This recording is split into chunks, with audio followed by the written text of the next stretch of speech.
Buenos días, queridos y queridas compatriotas.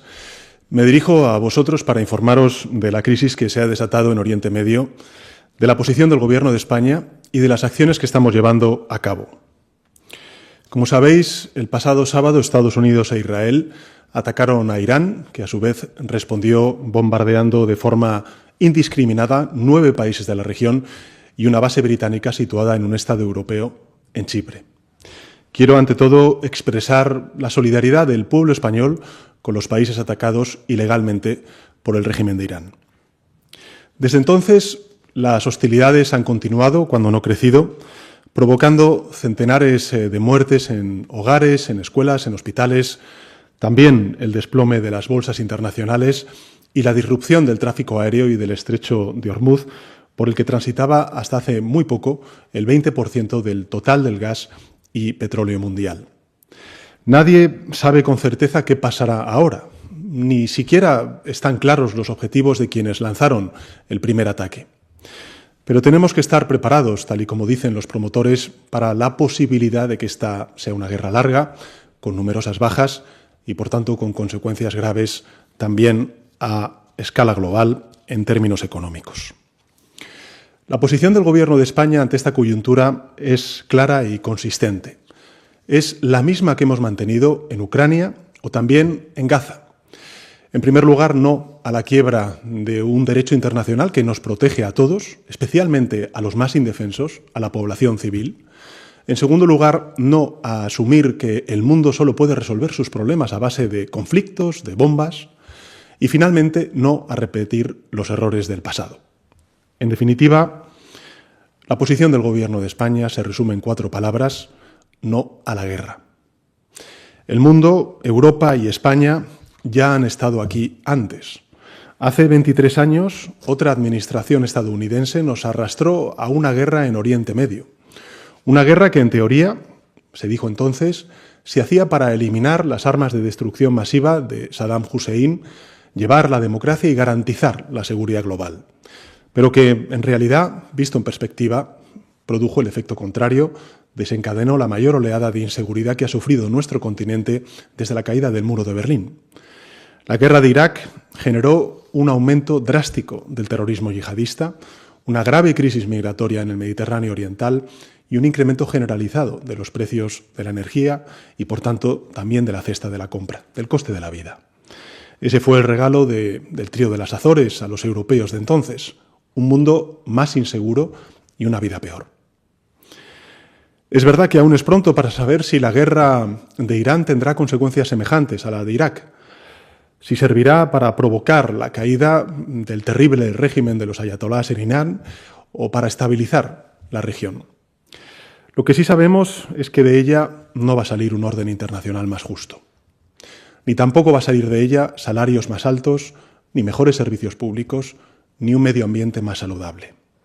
De hecho, lo que de momento podemos vislumbrar son más incertidumbre económica, subidas de precio de petróleo y también del gas. Por eso, desde España estamos en contra de este desastre, porque entendemos que los gobiernos estamos aquí para mejorar la vida de la gente, para aportar soluciones a los problemas, no para empeorar la vida de la gente. Y es absolutamente inaceptable que aquellos dirigentes que son incapaces de cumplir con ese cometido usen el humo de la guerra para ocultar su fracaso y llenar de paso los bolsillos de unos pocos, los de siempre. Los únicos que ganan cuando el mundo deja de construir hospitales para construir misiles.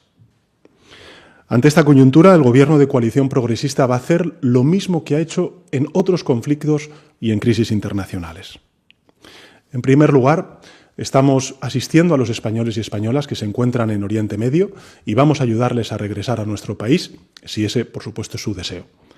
El Servicio Exterior y el Ejército están trabajando día y noche para articular dispositivos de evacuación.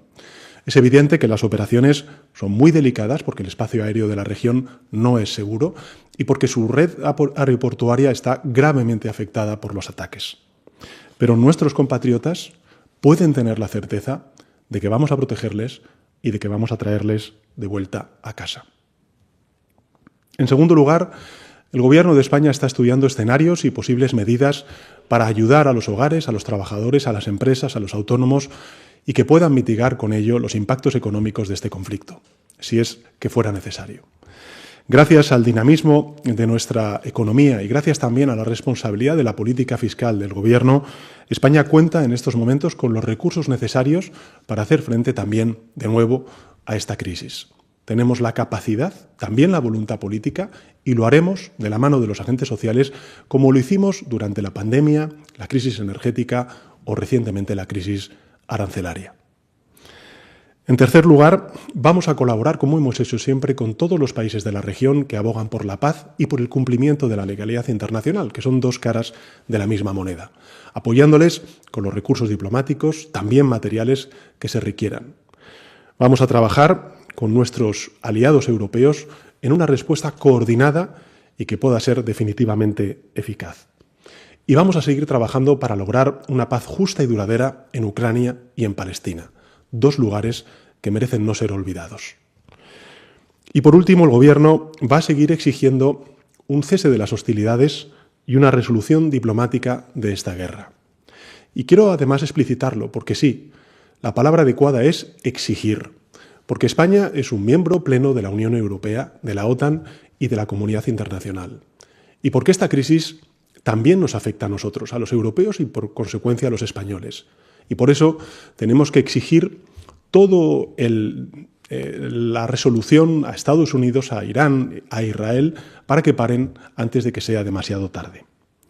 Lo he dicho en muchas ocasiones y lo repito ahora, no se puede responder a una ilegalidad con otra, porque así es como empiezan los grandes desastres de la humanidad. Recordemos cómo antes del inicio de la Primera Gran Guerra Mundial en el siglo XX, en agosto de 1914, alguien le preguntó al entonces canciller de Alemania cómo había empezado la Primera Guerra Mundial. Y él respondió encogiéndose de hombros y diciendo textualmente, ojalá lo supiera. Ojalá lo supiera.